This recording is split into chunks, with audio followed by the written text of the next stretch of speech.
I'm here in beautiful Harrison Hot Springs, and it's known for three things: the hot springs, the amazing sturgeon fishery, and this guy.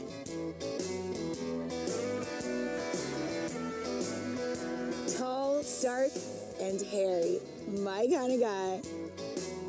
Bigfoot is a big deal around here, but in Canada, his name is Sasquatch. They even have a Sasquatch scholar here. Hi, Mariko. Bill, how's it going? Fine, how are you? I'm great. So I hear that you're the local Sasquatch expert? Well, that's what they say. And that actually exists? Yes.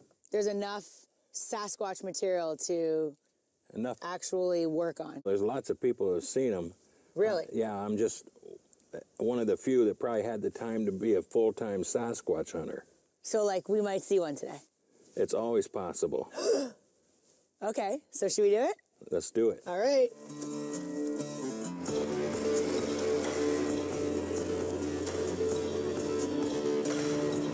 This is the Sasquatch Provincial Park. Okay.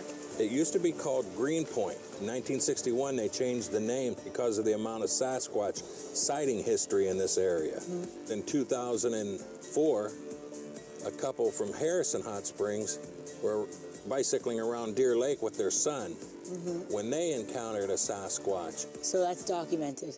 Yes. That's considered official? Yes. Bill, I mean, we are in the heart of the mountains right now, and it's clearly a very rugged country.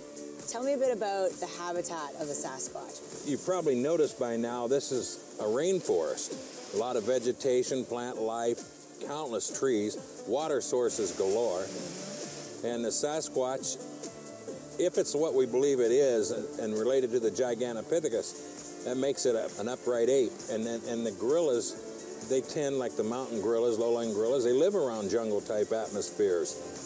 So there's everything here that could substantiate and feed a large biped that could feed and take care of a grizzly, for instance, because they get up to 1,500 pounds or more. Okay, so this is clearly a gorgeous point of your tour, but there's an important piece of information that you have for me here to do with the name and how it got its name, right? On the other side of the lake over there, over this tip of this island, is the Chehalis Indian Reservation. And in 1929, a fellow by the name of J.W. Burns was a teacher there and a writer, and he wrote an article about the Sasquatch. But the native language, name for the Sasquatch at that time, because Sasquatch didn't exist, was called Siskiyik. He didn't know how to spell it. So he ad-libbed and come up with Sasquatch was the best he could do. Wow. He wrote it that way, and as people started getting newspapers and reading it, before too long, everyone called it the Sasquatch. That's how it got its name coined. I came in here as a skeptic, for sure. I'll definitely admit that.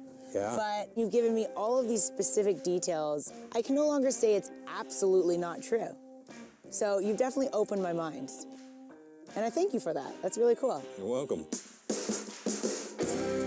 I'm staying at the Harrison Hot Springs Spa and Resort, which sits right on the shore of Harrison Lake and features year-round outdoor activities.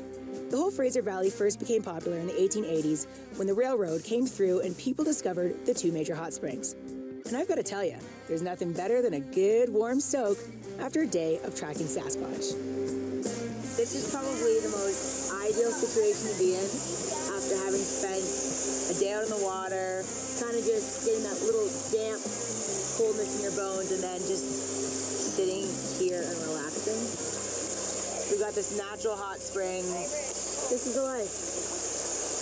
Really, really nice. I think I heard that the source of the hot springs is nearby. Let's go find it.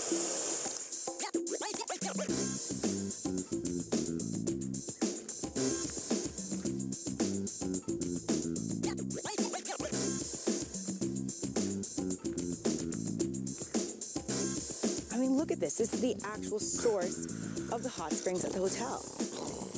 You know what? I think I'm gonna take a little bit of a dip. It's beautiful.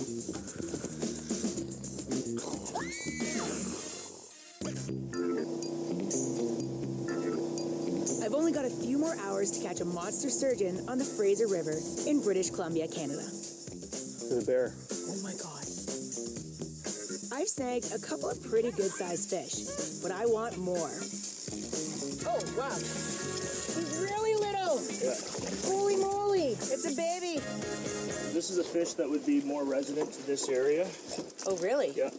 And you can tell by his long nose, there's lots more rocks up here and structures, so we figure that over time they've put their nose in there to get food out and Are you serious? created this sort of longer nose.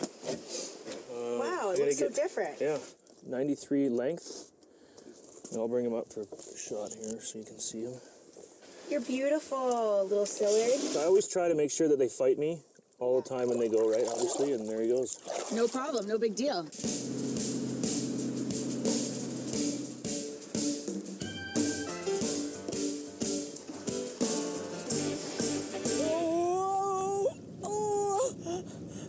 I'm actually bracing, like, to not fall in the water.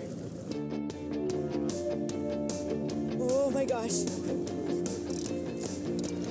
Oh!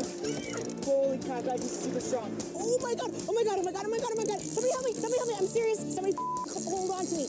Holy guys, I'm so serious. Guys, I almost fell in. Pretty intense sturgeon fishing.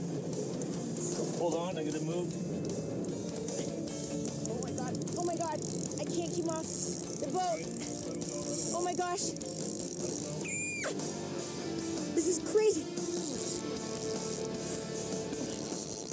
Why is he so strong? Guys, I'm not kidding. Oh my god, that's his head.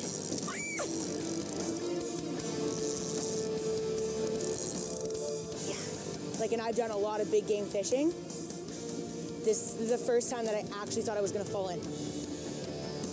Oh my god, oh my god. Oh my god, guys. Here he is. Keep him right there, don't reel anymore, don't reel anymore. Sorry. Walk him this way. Nice, leave him right there. Good job. He's bigger. Pretty close, he's definitely the best fighter. 153.5. Yes. This is definitely the strongest, biggest, sharpest sturgeon I've ever caught. And I'm super pumped. And I got scared, and now I love it. Hold him up, hold him up. Run your hands back. Now he's going. Gone. Woo! Good job. Bye. I love sturgeon. All I can say is wow. I wanted to fish for sturgeon my whole life, and my time on the water with Kevin was even more than I expected. A majestic fish, a pristine river, definitely an unforgettable experience. There is some sort of connection that you get that is greater than when you're just hooking a fish on the line, you're reeling it in, and then you're letting it go. The act of walking in the water and touching the fish really allows you to kind of feel how the fish lives. And I found that I gained a greater respect for not just a sturgeon, but just fish in general. So it was a totally intimate experience, and I highly recommend it to anybody, especially if you've never fished for anything before. It is unlike anything you've ever experienced. I appreciate you coming out with us, and oh, it was amazing. Like, you far surpassed my expectations. pretty nice backdrop here to fish. Yeah, it's not bad. Thanks, bud. Good job.